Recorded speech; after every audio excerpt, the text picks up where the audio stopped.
Salut tout le monde. Il est 6h30 du mat au Japon et je suis sur le départ. Je viens de quitter le woofing dans lequel j'ai passé 2 semaines pour partir en direction du mont Fuji.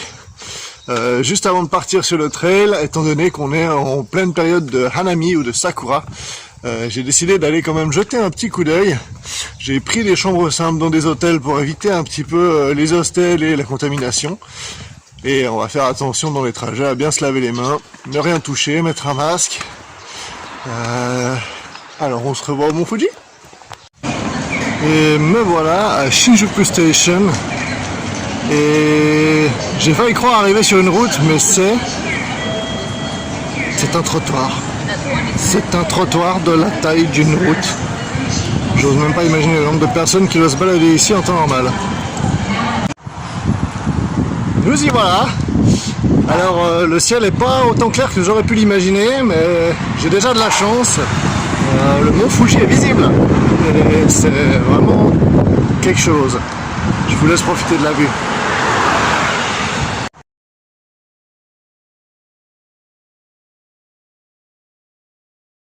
Et pour encore mieux profiter de la vue, on va aller se balader là-haut. Il y a une petite pagode plutôt connue et on va voir ce qu'on arrive à voir depuis là-haut.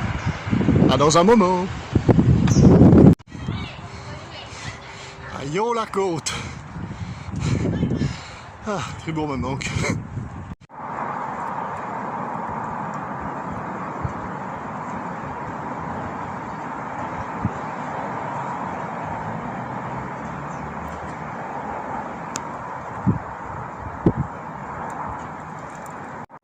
Alors on se retrouve dans un petit parc juste derrière, un peu plus haut de la pagode sur la colline.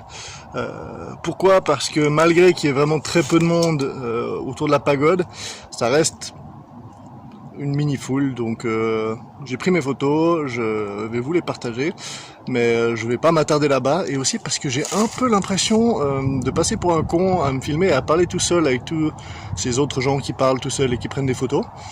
Du coup je m'isole. Et le son est sûrement meilleur, ça c'est une meilleure excuse. Quoi qu'il en soit, malgré que le ciel soit un peu voilé, l'ambiance est vraiment incroyable. C'est une montagne qui est très impressionnante, qui me fait vraiment penser à Mount Naruhoe, si je ne m'abuse. Donc, on n'est pas censé l'appeler comme ça, mais la montagne du destin en Nouvelle-Zélande, dans le parc du Tongariro, qui est aussi un volcan. C'est des choses magnifiques. Celui-là, en plus, est relativement haut. Il fait plus de 3000 mètres. Et je suis déçu de ne pas être ici en été parce que pour l'instant l'accès est restreint aux personnes avec guide et avec équipement si je ne m'abuse. Et j'aurais beaucoup apprécié le grimper. Ça se fait sur 2 jours avec un arrêt en gîte entre deux pour de l'acclimatation, étant donné que 3000 mètres de dénivelé en un jour c'est relativement intense.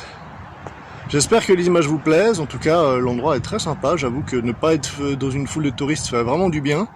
Et il faut que j'arrête de finir mes phrases par « et » parce que c'est super chiant au montage. Alors pour les prochaines fois je vais m'appliquer. Il faut que j'apprenne à devenir un youtubeur.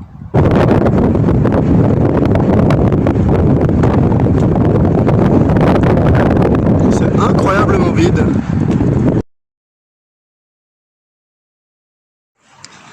Alors nous voilà après un petit plateau de sushis bien mérité. Moi qui voulais commencer par des sushis un peu dans un coin de rue, dans une petite échoppe douteuse, pour juste tester le bas de gamme avant de passer à autre chose, et ben c'était hyper bon. Donc on verra si le reste est encore meilleur ou si j'ai eu de la chance, mais en tout cas ça fait plaisir. Je suis en train de retourner à mon hôtel pour aller me faire une petite sieste. Je vous expliquerai pourquoi après. Mais d'abord j'avais envie de vous parler, donc on va parler de plein de choses, donc s'il y aura plus grand chose d'intéressant en images, si vous voulez passer en mode podcast, faites-vous plaisir à me laisser dans un petit onglet ou sur le deuxième écran. Je vais radoter un petit peu, parce qu'il y a plusieurs trucs dont j'ai envie de vous parler, parce que j'ai décidé de profiter de ces moments que j'ai à vous parler pour vous partager les différentes choses qui me manquent depuis que je voyage. Ça fait maintenant plus de 6 mois que je suis sur la route et ça a beau être idyllique, plein de rencontres et plein de leçons, il y a des choses qui manquent. Et dans mon cas, aujourd'hui ce qui me manque c'est ma famille. J'ai beau avoir eu la chance de voir mes parents en Australie il y a 1 mois, Il y a mes sœurs que j'ai pas vues depuis longtemps, ainsi que mes beaux-frères et tous les petits monstres, hein.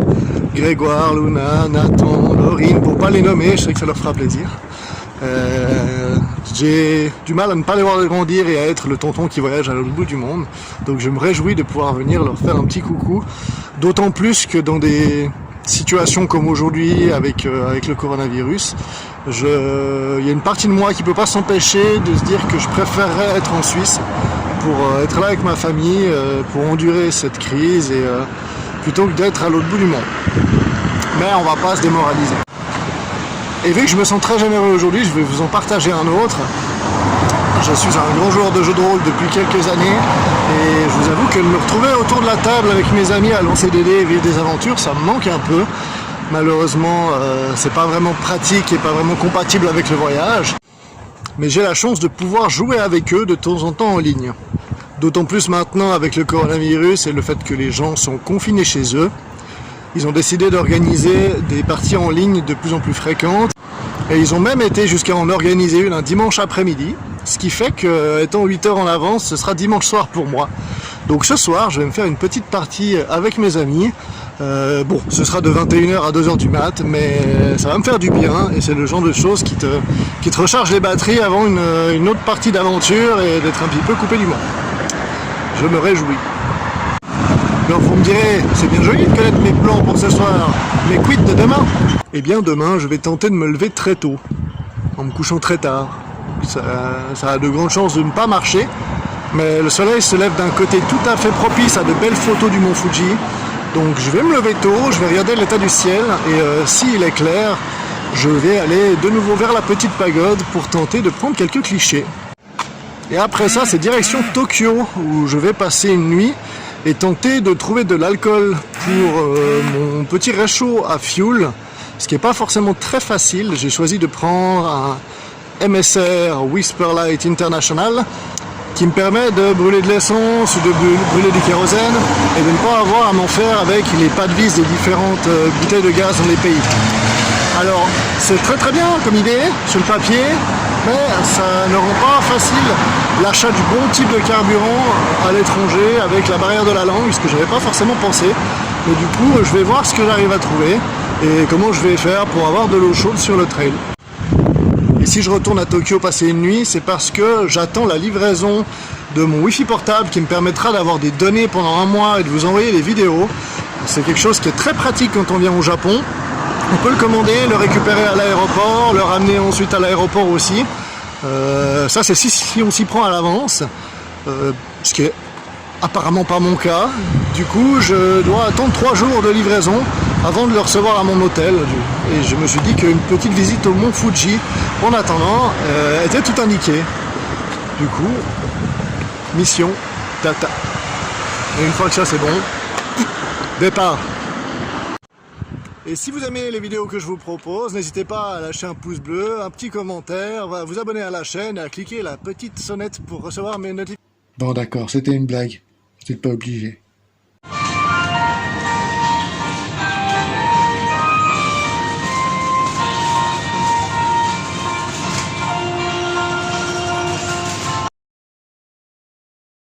Et voilà, ce sera tout pour aujourd'hui, alors à la prochaine!